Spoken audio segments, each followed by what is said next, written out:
Assalamualaikum. Assalamualaikum. Assalamualaikum. Kita akan sebutkan teman-teman sekalian hadis qudsi yang lain. Kalau teman-teman bisa tulis hadis qudsi ini ya. Ini hadis qudsi mulia sekali ya. Kalau saya subhanallah selalu merasa gembira sekali dengan mendengarkan hadis qudsi ini ya. Dan hampir setiap hari hadis ini selalu saya ulang-ulangi teman-teman sekalian. Saya ulangi, saya baca lagi, saya renung lagi, dan seperti sebuah hiburan yang tidak akan pernah ada habisnya. Allahu Akbar, Allahu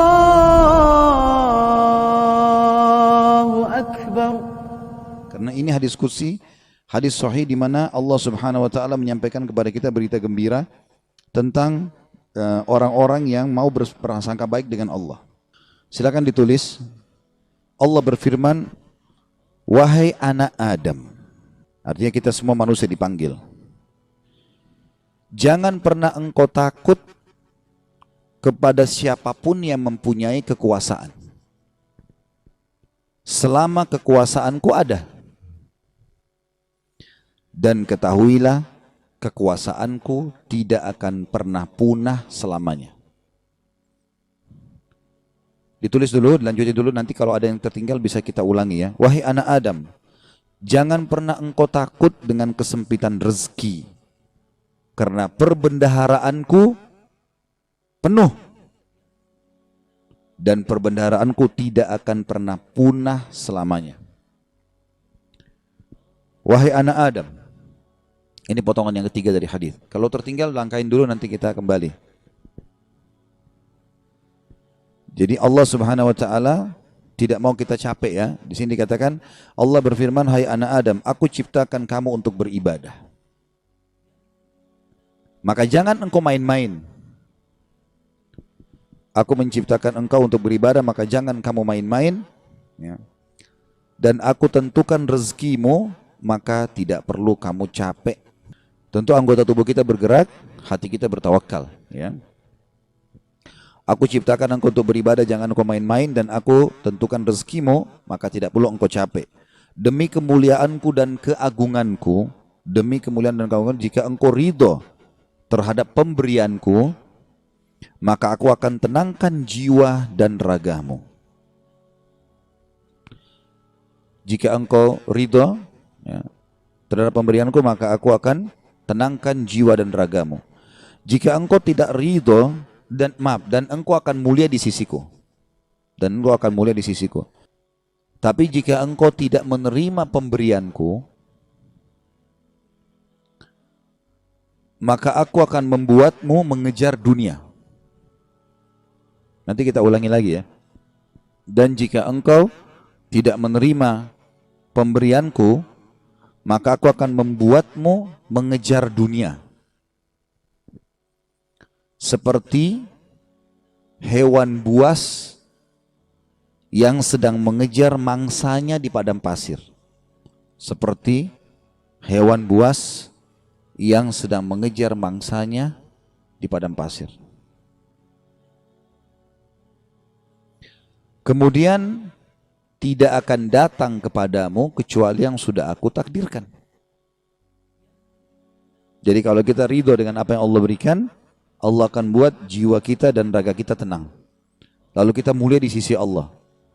Tapi kalau kita tidak ridho terhadap apa yang Allah berikan, kenapa ya saya begini ekonomi saya, kenapa ya muka saya begini, kenapa ya badan saya begini, kita berkeluh kesah, maka Allah SWT mengatakan, aku akan membuatmu mengejar dunia seperti hewan buas yang sedang mengejar mangsanya di padang pasir. Kemudian tidak datang kepadamu kecuali yang sudah aku tentukan juga. Makanya capek sekali. Jadi orang beriman itu santai saja. Dia akan dapat semua apa yang Allah janjikan. Tidak perlu capek-capek. Nah, orang yang mengejar dunia berlebihan justru orang kena tidak bisa menerima takdirnya Allah. Atau tidak ridho dengan pembagiannya Allah.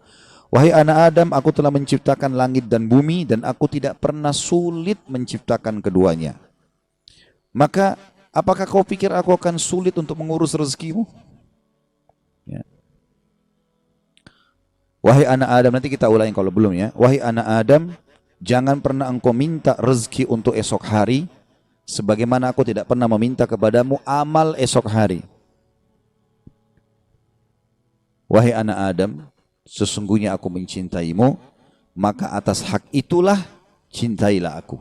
Ya. Kita ulangi hadisnya. Allah menyebutkan dalam hadis qudsi, ya, wahai anak Adam, jangan pernah engkau takut dengan siapapun yang berkuasa, raja, presiden, siapa saja, selama kekuasaanku ada, dan kekuasaanku tidak akan pernah punah selamanya. Wahai anak Adam, jangan pernah takut dengan sempitnya rezeki, sebab perbendaharaanku banyak, penuh, dan perbendaharaanku tidak akan pernah habis selamanya. Yang ketiga, wahai anak Adam, aku telah menciptakan engkau untuk beribadah, maka jangan bermain-main. Dan aku juga sudah menentukan rezekimu, maka tidak perlu engkau capek. Jadi di sini anggota tubuh kita berusaha, hati kita bertawakal. Demi kemuliaanku dan keagunganku, jika engkau ridho terhadap pemberianku, ridho dengan paras wajahnya, tubuhnya, pasangan hidupnya, anaknya, maka aku akan tenangkan jiwa dan ragamu, dan engkau akan mulia di sisiku. Dan jika engkau tidak ridho terhadap pemberianku, maka demi kemuliaanku dan keagunganku, aku akan bebankan kepadamu dunia, atau aku akan membuatmu mengejar dunia, sehingga engkau berlari-lari mengejarnya seperti hewan buas yang sedang mengejar mangsanya di padang pasir. Kemudian tidak datang kepadamu kecuali yang sudah aku tentukan. Wahai anak Adam, aku telah ciptakan langit dan bumi, dan aku tidak pernah merasa susah dalam mengurus dan menciptakannya. Maka apakah kamu pikir aku akan capek dengan mengurus rezekimu? Wahai anak Adam, jangan pernah engkau minta rezeki esok hari, sebagaimana aku tidak pernah minta kepadamu amal esok hari. Kita tidak perlu sholat untuk besok, untuk lusa, untuk minggu depan, cadangan, tidak perlu. Sholat hari ini. Kita puasa ya hari ini. Ramadan tahun ini. Itu pun hari yang ada kita hidup, kita puasa. Kalau enggak ada. Gitu kan? Hari ini semuanya. Maka jangan kau minta rezeki besok kepadaku, sebagaimana aku tidak minta kepadamu amal besok. Gitu kan? Lalu kata Allah Subhanahu Wa Taala, penutupan hadisnya, ya, sebagaimana sudah kita sebutkan tadi, ya. Wahai anak Adam, aku sangat mencintaimu, maka atas hak itulah cintailah aku. Dan makna cinta artinya mengabdi dan berkorban. Ya. Ya, ikutilah perintahku. Apa yang aku perintahkan, apa yang aku larang. Aku perintahkan kerjakan, larang tinggalkan. Ini subhanallah hadis teman-teman sekalian. Setiap kali saya baca, saya pribadi ya merasa ketenangan jiwa. Udah Allah sudah tentuin semua. Dan ini sesuai dengan yang pernah saya sampaikan teman-teman sekalian. Hadis yang perkataan Hasan Basri rahimahullah yang mengatakan, aku selalu tenang dan senang dalam kehidupan dunia karena dua hal. Aku selalu senang dan tenang karena aku tahu ajalku sudah ditentukan oleh Tuhanku. Udah, Allah sudah tahu kapan aku mati. Udah nggak usah aku pikirin kapan mati itu. Beramal saja. Aku selalu senang dan tenang dengan itu. Aku sudah tahu ajalku sudah ditentukan oleh Tuhanku, maka aku tidak perlu memikirkannya. Dan aku selalu senang dan tenang karena rezekiku sudah ditentukan oleh Tuhanku, maka aku tidak pernah berpikir untuk diambil oleh orang lain. Jadi kalau teman-teman misal lagi masuk dalam satu proyek berdua sama temannya, atau berapa orang sedang bersaing, lalu kemudian dia gagal, teman-temannya dapat misalnya.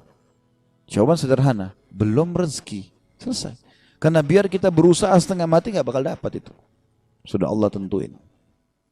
Seperti itulah. Dan tadi sudah kita jelaskan di diskusi tadi, kalau kita ridho dengan pemberian Allah, Allah buat jiwa kita dan raga kita tenang. Subhanallah, orang kalau misalnya mau makan udah habis, oh ya sudah, belum rezeki saya. Tenang jiwanya. Kenapa habis? Kenapa dimakan? Kenapa begini? Sakit hati, perutnya juga lapar. Jadi ini kaidah hidup yang luar biasa yang mestinya kita fahami, ya. Kerja mencari apa? Halo? Jangan katakan Allahu a'lam. Itu kan tiap hari kita katakan. Ya, antum bekerja mencari apa? Mencari uang. Kalau sudah dapat uang, tuh bingung. Sederhana, bahasa Qurannya ringan, mencari rizki. Rizki. Di rizki itu tidak hanya uang. Ya, rizki itu berupa materi-materi yang menghadirkan kenyamanan. Pakaian itu rizki. Baik, nasi itu rizki. Makanan rizki. Coba pilih mana? Uang atau makanan? Ayo makan tuh uang. Ayo. Kan kita punya uang itu untuk beli macam-macam. Beli makanan, beli ini, beli itu. Kita nikmati, tidak hanya uangnya. Wujudnya itu rizki. Bahkan maaf, puncaknya ketenangan pun rizki. Dan itu rizki yang paling dalam. Ketenangan itu yang menghadirkan kebahagiaan. Kadang-kadang ketenangan itu walaupun tidak dipegang, itu sangat menentukan kebahagiaan kita. Ayo pilih mana? Kaya tapi gelisah, atau miskin tapi tenang. Tidak ada pilihan ketiga, nggak usah maksa. Kaya tapi gelisah, atau miskin tapi tenang. Tuh. Baik, sehat baik tidak? Baik, sakit baik tidak? Baik, belum terasa baik. Sekarang pilih, sehat tapi gelisah, atau miskin tapi tenang. Sehat tapi gelisah, atau sakit tapi tenang. Tuh, kan? Baik, jadi dalam beberapa hal tertentu, ukuran kebahagiaan kadang tidak harus diukur dengan materi. Ada beberapa bagian yang kita dapatkan. Sekarang lihat baik-baik. Saya turunkan ini, iman plus takwa. Anda mencari rezeki. Saya turunkan yang materi dulu. Baik. Rezeki ada di mana? Itu ada di mana? Itu. Anda giliran ditanya yang pas jawabannya, benar tinggal disampaikan, nggak ada pilihan, Anda katakan wallahu a'lam. Sekarang berurusan dengan jawab, gitu kan? Baik, kalau tidak tahu katakan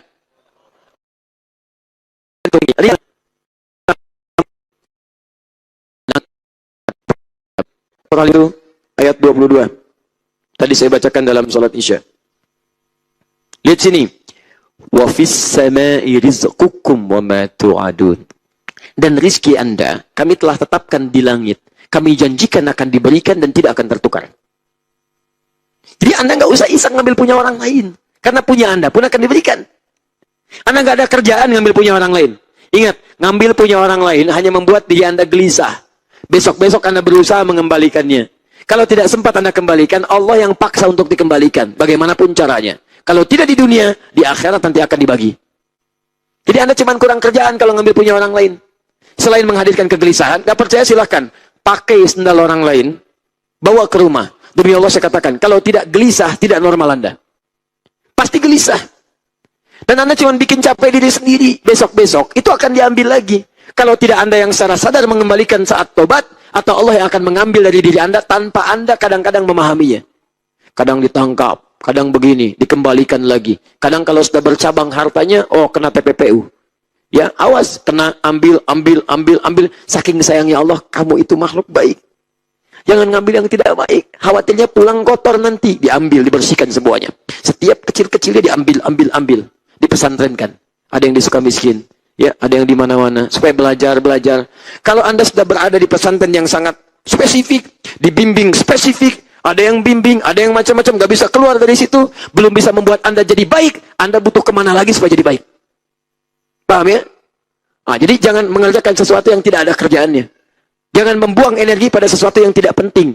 Dan jangan mengomentari sesuatu yang sudah diatur. Ini kata orang bijak, kalau sesuatu sudah jelas aturannya, Anda jangan bikin aturan baru atau mengomentarinya. Karena tidak ada kerjaan, buang-buang waktu.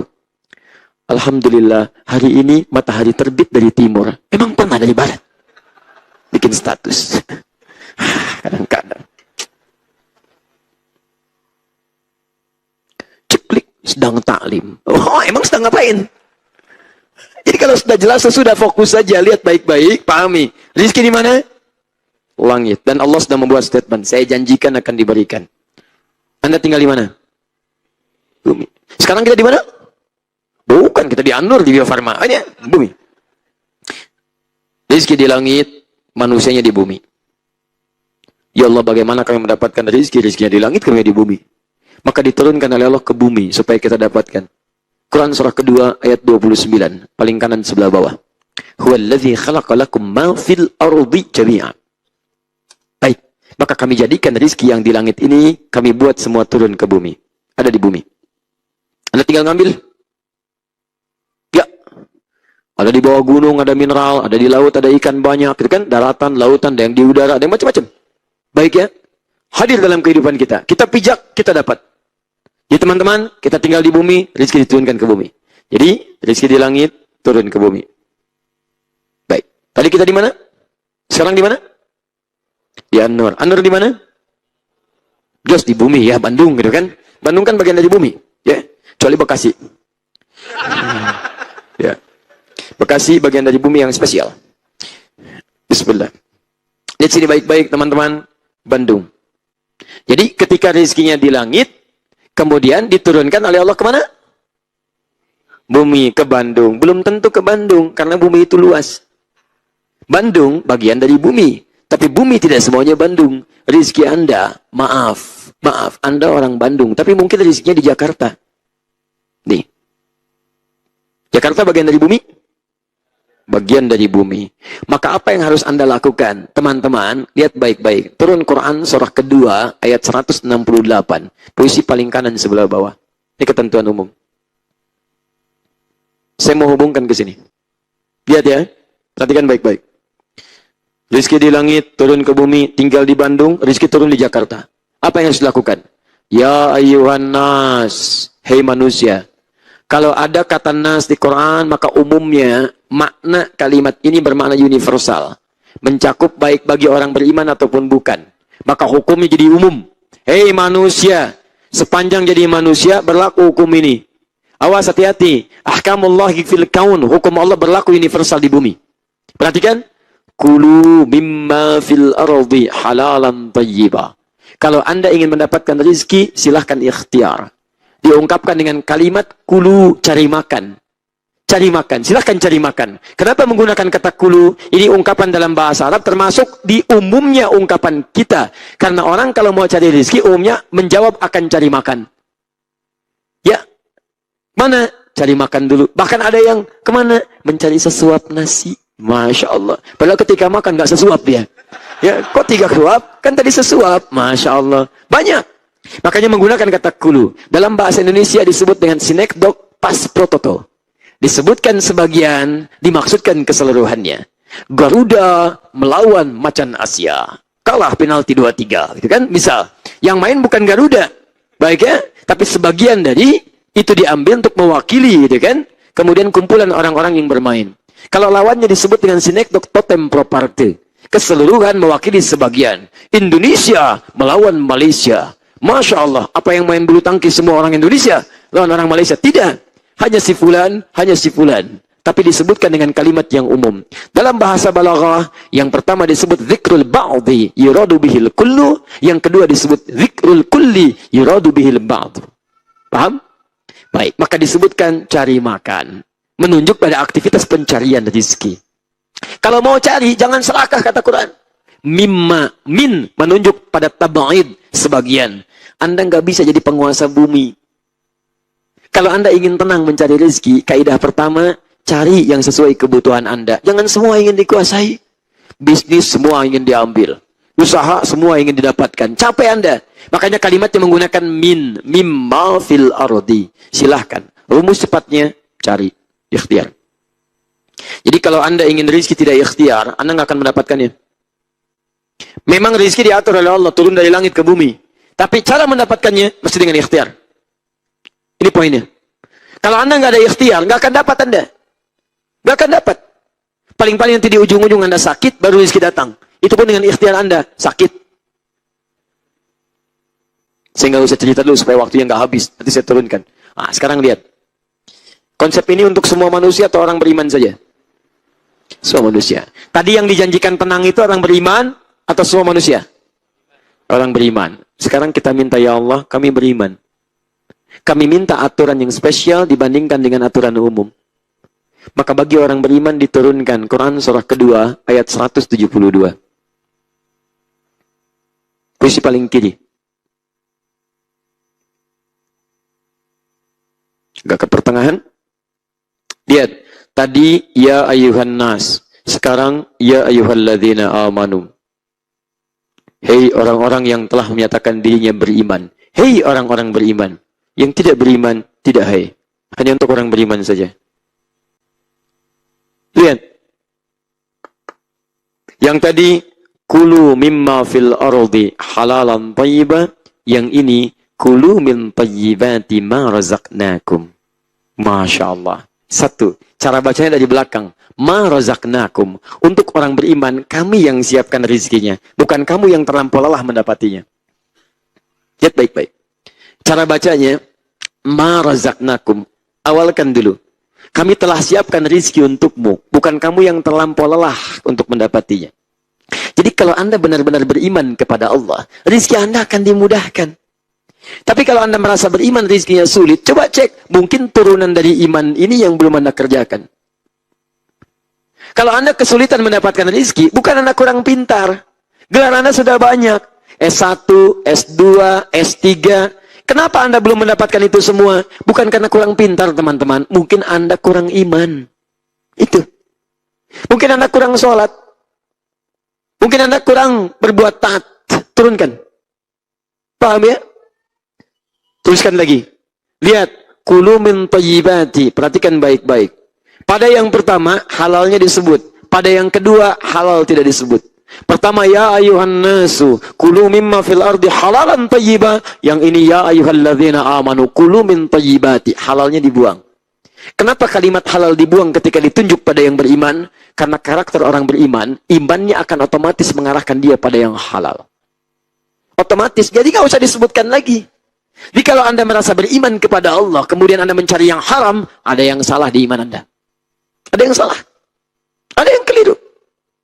Mohon maaf, Anda menyatakan diri beriman, tapi korupsi juga. Anda menyatakan diri beriman, mencuri juga. Ada yang salah di iman Anda. Karena orang beriman itu tidak akan menyentuh yang haram. Otomatis imannya membawa kepada yang halal. Kalau sudah seperti itu, bedanya dalam kalimat thayyib. Yang satu, thayyibnya satu. Thayyiba. Tunggal. Mufrad. Nakirah mufrad. Yang kedua, thayyibat, jama'. Kata thayyib bila disebutkan dalam bahasa Arab, itu tidak melulu menunjuk pada kuantitas, tapi kualitas. Kualitas dalam rezeki disebut dengan berkah, keberkahan, berkah. Jadi kalau Anda mencari tanpa iman, kalaupun kelihatan banyak, tapi dalam pandangan Allah thayyiban, cuma satu. Masya Allah. Makanya kalaupun rekeningnya banyak, ya Masya Allah. Bukan cuma rekeningnya, isinya juga banyak. Ya bank ini sekian, bank ini sekian, bank ini sekian. Tapi tetap, karena tidak dicari dengan iman, mencarinya hanya dengan nafsu saja, tidak dengan iman. Dalam pandangan Allah thayyib. Karena thayyib cuma satu. Karena satu masih merasa sedikit. Akhirnya nggak pernah merasa cukup. Cari lagi, cari lagi, cari lagi. Berangkat gelap, pulang gelap. Yang paling hebat, di rekening harta sudah miliaran. Kedudukan sudah tinggi. Masih korupsi juga. Apa yang mau dicari? Padahal kalau hitungan kita kelihatan banyak. Tapi kok tidak bernilai? Barangkali bukan karena tidak punya. Barangkali lemah ini. Bukan kurang kaya, kurang iman. Itu poinnya. Jadi kalau orang beriman itu mohon izin beda dengan yang ini. Anda cari tanpa iman, dapatnya kelihatan banyak. Tapi tidak tenang hidup Anda. Demi Allah saya katakan, dulu orang kaya banyak. Lebih kaya dari orang sekarang. Tapi saking tenangnya luar biasa. Sesibuk apa sih orang dulu? Sibuknya luar biasa. Tapi teman-teman, masih sempat tahajud sampai khatam Quran malamnya. Padahal paginya bisa ekspor impor. Tapi tidak bisa meninggalkan ibadah sunnahnya. Tidak bisa meninggalkan ibadah sunnahnya. Salat sunnah masih dikerjakan. Al-Quran masih dibacakan. Malam masih sempat tahajud. Antum tuh kurang apa? Sibuk apa? Berangkat gelap. Pulang gelap. Masya Allah, sama burung aja masih kalah. Burung berangkat pagi, pulang sore, rezeki cukup untuk keluarga. Antum berangkat gelap, pulang gelap, berangkat anak tidur, pulang anak tidur. Capek nyari ini, nyari itu. Tapi kok nggak cukup-cukup? Apa sih yang mau dicari? Dulu orang-orang sahabat Nabi. Bahkan saya kasih contoh Utsman aja lah paling gampang. Radhiyallahu ta'ala anhu. Sahabat Nabi, sangat dekat dengan Nabi. Istrinya, putri Nabi, dua malah. Nikah satu, meninggal, nikah lagi dengan satu lagi. Kemudian disayang oleh Nabi. Sangat tawadhu, sangat pemalu. Saking pemalunya malaikat Jibril turun, kata Nabi, malu kepada Utsman. Yang paling hebat, maaf, kata Nabi, masuk surga tanpa hisab.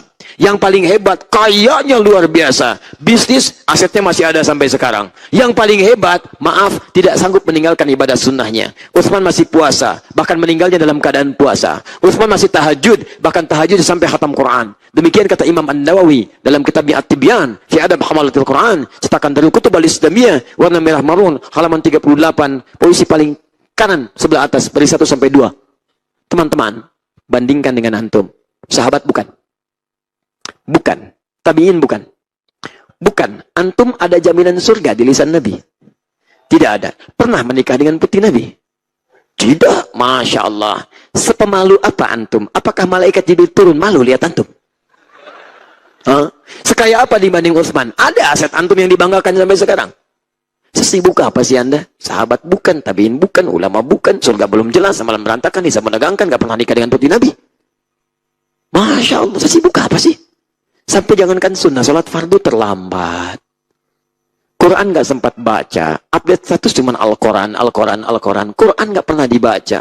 Tapi kalau ditanya cita-cita, surga Firdaus, tanpa hisab. Bersama Nabi. Luar biasa. Terlampau lelah kayaknya. Susah.